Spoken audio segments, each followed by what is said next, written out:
What's up, everybody? It's July 1st, 2017, and it's the 2,854th day that the U has not beaten FSU in football. Got a lot of NBA again today. Still not a lot of stuff to give, but just some more insight on some of the things that have happened today, and even a couple of the things that happened yesterday. Um, First off, I got to give a shout out to Bobby Bonilla. Bobby Bonilla got the greatest deal ever in sports history concerning a contract. Um, I didn't do the homework on all of it, but all I know is that he had an offer with the Mets, or he made a deal with the Mets where he would basically make a certain amount of money until 2035 uh, on his contract, and or some interest on it. Oh man, I'm sorry, I didn't even do the homework on it. Anyway, the situation for Bobby Bonilla is he's making about 1.4 million every year. He gets a check cut to him on July 1st every year until 2035. At that point, he'll be 72 years old, but the Mets are cutting that check for him until 2035. Tomorrow, I'll have the lowdown for you on that, but it's the greatest contract ever made in sports history. He is the contract GOAT, Bobby Bonilla, former outfielder for the Mets, and it was just one of those loopholes that his agent was able to create for him back in those times. That loophole doesn't exist anymore right now, but he was able to do that, in which it allowed him to get a check cut to him until 2035. Today is the anniversary of one of those checks, and he'll get 18 more. So shout out to Bobby Bonilla because he is the GOAT. Trying to find some non basketball news. And real quick, Manny Pacquiao's fighting tonight. He's basically fighting a cupcake tonight.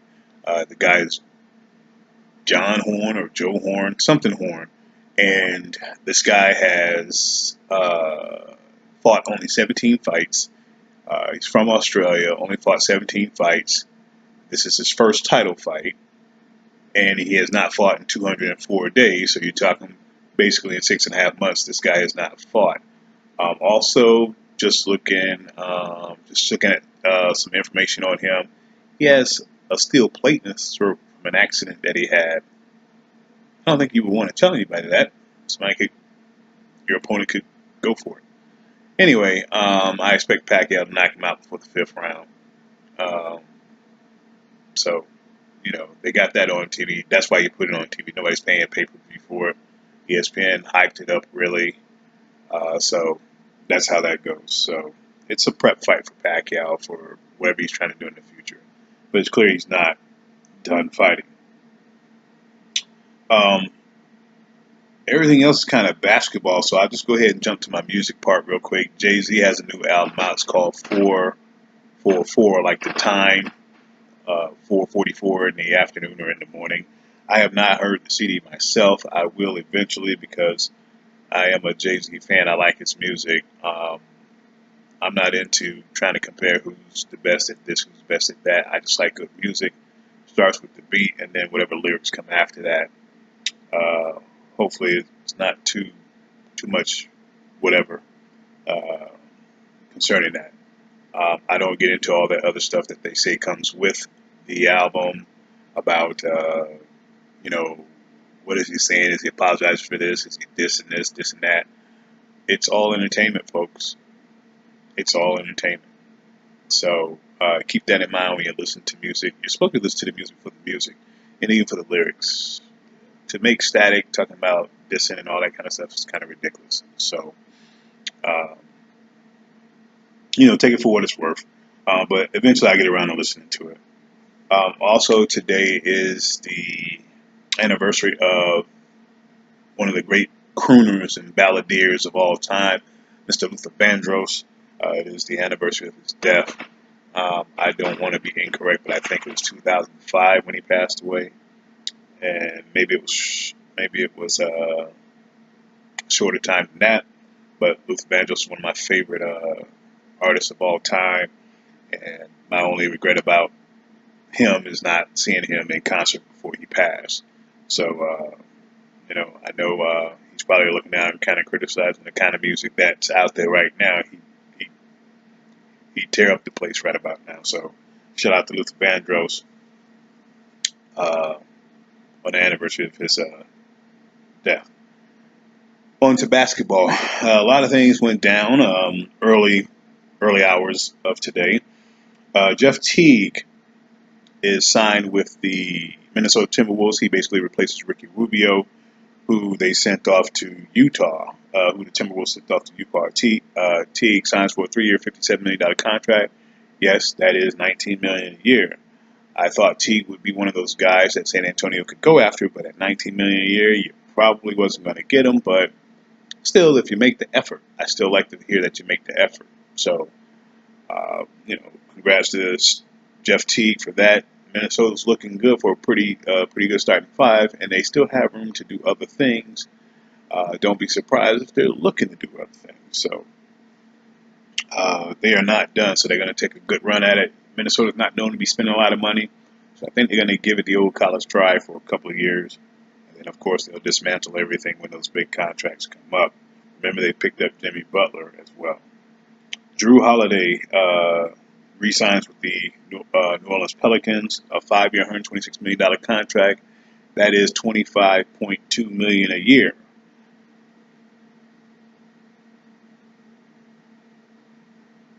I guess they knew there was a big market for Drew Holiday. I'm surprised that the market would be that big for him. He's a good point guard, very good point guard.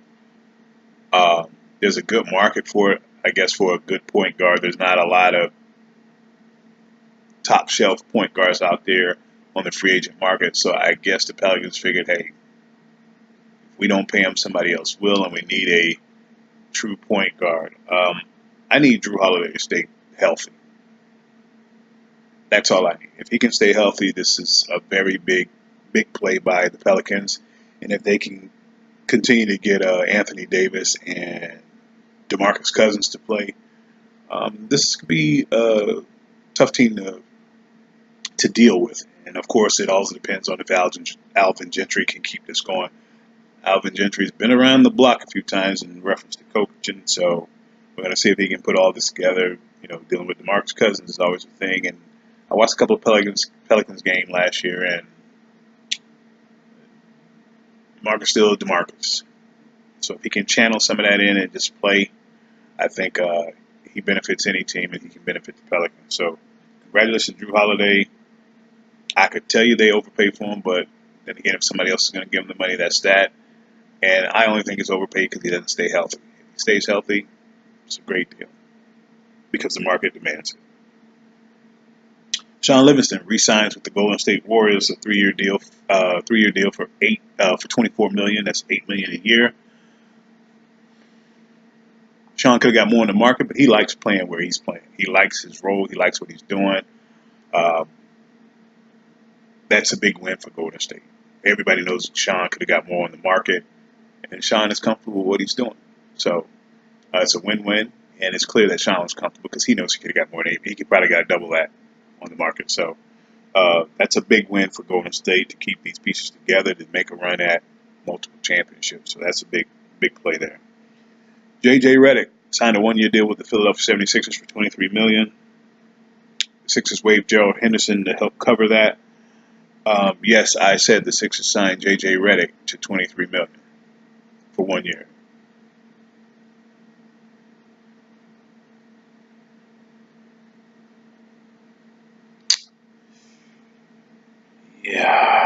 Yeah, great. Yeah.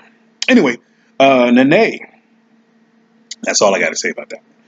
Nene is going to re-sign with the Rockets. They couldn't re-sign him to the 4-year deal because the 4-year deal would end when he's 38 years old, and you cannot have a deal that there's an age law by the NBA where you can't have a deal that goes into when he's 38. I guess you can only do 3 years. So they're trying to rework a 3-year deal, which is for 3 years for $10.9 million instead of 4 years for $15 million.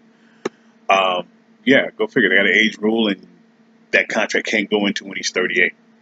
So you got to do a 3-year deal, and then you rework another deal at 38. You can't do a 4-year deal. You can only do 3-year deals. So when you get a certain age, you can only do a certain length of deal. They're trying to protect him, I guess. I guess they're trying to protect the teams. Who knows? Uh, but hey, if they want to give him guaranteed money, let them give him guaranteed money. Anyway, the rich keep getting richer. Uh, the Warriors also got David West to re-sign with them for the veterans minimum. David West says he's made enough money. He wants some chips to go with it. He likes that. And he likes that role that he has. He doesn't have to be a starter. He could have probably tripled. I mean, veterans minimum, what's that? 1 or 2 million? He could have quadrupled what he could have got on the market. Instead, he comfortable staying with Golden State. Gonna make the veterans minimum. Golden State. I don't know what they're telling these guys. I mean, I understand championships, but once I get one, I might be fine with that and just gotta get paid. But they got two big pieces to stay. David West is good off the bench. He has that same Draymond mentality. He just doesn't score as much, but he can be a scorer. And then you got probably one of the better backup guards. And he's a big guard, too. He's 6'7", Sean Livingston. Hey, when they trust the process, that's what happens. That's what you do. So after signing Steph Curry to $40 million, Kevin Durant's willing to take less to cover it, but he might not have to take less because the next story here is Andre Iguodala. If Andre Iguodala doesn't take the offer that Golden State has made, they've made an offer of 3 years, $45 million. That's $15 million a year. They want to give him the money, but if he doesn't take it, then they can use that money to re-sign Kevin Durant to a max of what they can give, and that's very beneficial. But if AI takes it, then Durant will get a little less, which he was totally fine with in the beginning. But to get those key players back from your bench, if you can get Andre Iguodala, that's great.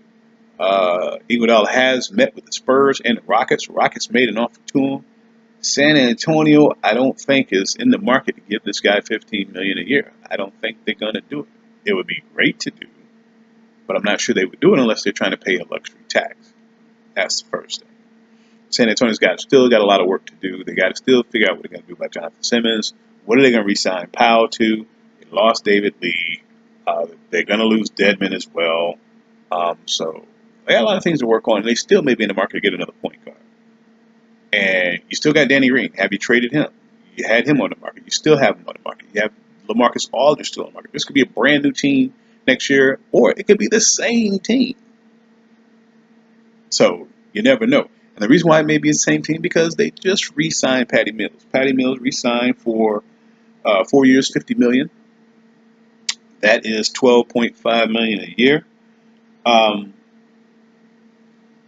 A friend of mine made a great point. He said, well, we couldn't risk not signing him and not signing somebody else. And I thought the two best point guards that were out there right now is Jeff Teague, who is now gone, and George Hill.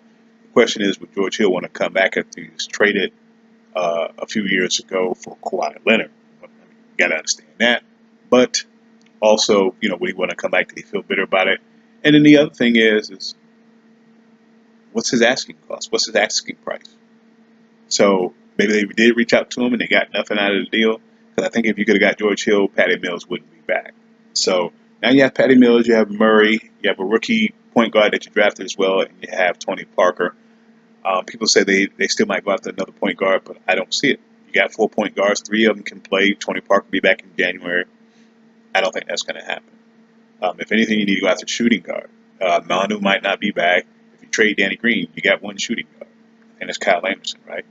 So you're going to need a shooting guard. So you may be able to do that. If you trade Danny Green, then you're going to be in the market to get another shooting guard. Small forward, you have Kawhi, you have Simmons. Simmons could play the two, but you got to get him. And trading Danny Green might help them keep him because that's money opened up. But of course, with Danny Green gone, and you use that money to keep Simmons, he can play the two, but you still need a viable shooting guard or small forward back. And I think they got another shooting guard, didn't they? A drafted guy. Yeah, I think they drafted a shooting guard as well. So it's there. And then if LaMarcus is gone, you need a power forward. Dedmon's gone. It's a lot of moving parts here for San Antonio. They got a lot of work to do. Jeff Teague and George Hill both made $8 million last year, and Jeff Teague just doubled his almost two and a half times. Not even doubled, 2.5 times by going to $19 million. So George Hill's probably saying, I want to make that same amount, which means the Spurs would not be able to afford him in that particular situation. I don't usually talk about the rumors, but I'm going to talk about it this time. The Cavs and the Rockets are discussing trading Iman Shumpert. This could be big for the Cavs because they can save $28 million because they owe Iman $20 million over the next 2 years, a little over $20 million next 2 years, and it'll also get them out of the luxury tax. So when you think about the luxury tax they would have to pay, the sum is up to $28 million. Daryl Morey for the Rockets, the GM, really wants to win this year, and he really wants to make a run at Golden State. Getting Iman Shumpert as a defensive stopper uh, coming off the bench would be big. So um, stay stay stay tuned for the results of that. Cleveland, I think, is kind of letting the dust settle a little bit to see what they can do. They're kind of limited in what they can do, especially since they don't even have a GM yet. So that's going to be interesting. Currently, their old GM, David Griffin, the Knicks may be going after him. They're not sure yet. But Knicks like to spend money, and David Griffin knows how to spend money. But he also kind of knows how to manage the team, so it could be interesting in that particular aspect. But even though the Cavs have been quiet, they did sign a backup point guard behind Kyrie Irving. Jose Calderon was signed for $2.3 million, and I think Jose is 36 years old. He must move a little bit faster than Darren Williams but you get him for cheap, $2.3 million, so it's not a bad deal. Darren Williams, of course, that means he'll be on the free agent market. Darren Williams looked good pretty much throughout the season and through the first 3 rounds of the playoffs, but against Golden State, he was too slow for Curry, and he was too small for Livingston, and even too slow for Macau. So it just kind of makes sense. The experiment, they tried the experiment, and it worked pretty well to a certain extent. But against Golden State, his age showed, and I think he was 38 years old. So that kind of makes sense. So the Cavs are moving a little slow, but Jose Calderon is a scorer, so that's good to have. In the other news, in legal news, there was a manager accused of defrauding Richard Jefferson for $7 million. Um, as you know, there was another person was sent to jail for 4 years for stealing from Tim Duncan. So I'm just going to let all the players know: be careful. If you see a successful guy, successful in spending his money, why don't you get his manager? Don't get these guys who act like they were your friends all your life and they say, hey, they can help you out, they can do things for you. Don't do that, because unfortunately there are bad people out there. You trust them with handling your money, and then they still steal from you as if you weren't paying them, and it doesn't make any sense. So it's pretty bad. So hopefully that guy who's accused of $7 million fraud, if it actually happens, hopefully he'll go to jail. So that's all the information today. As you see, most of it was NBA. Uh, Tomorrow, don't know if we'll have an update tomorrow if there's big news. Otherwise, looks like it might slow down for the weekend, the rest of the weekend. But we'll keep you posted if anything changes. Maybe tomorrow we'll at least talk about the Pacquiao fight and see how that goes. Um, until then, you guys take care of yourself. God bless, and free Colin Kaepernick. Peace.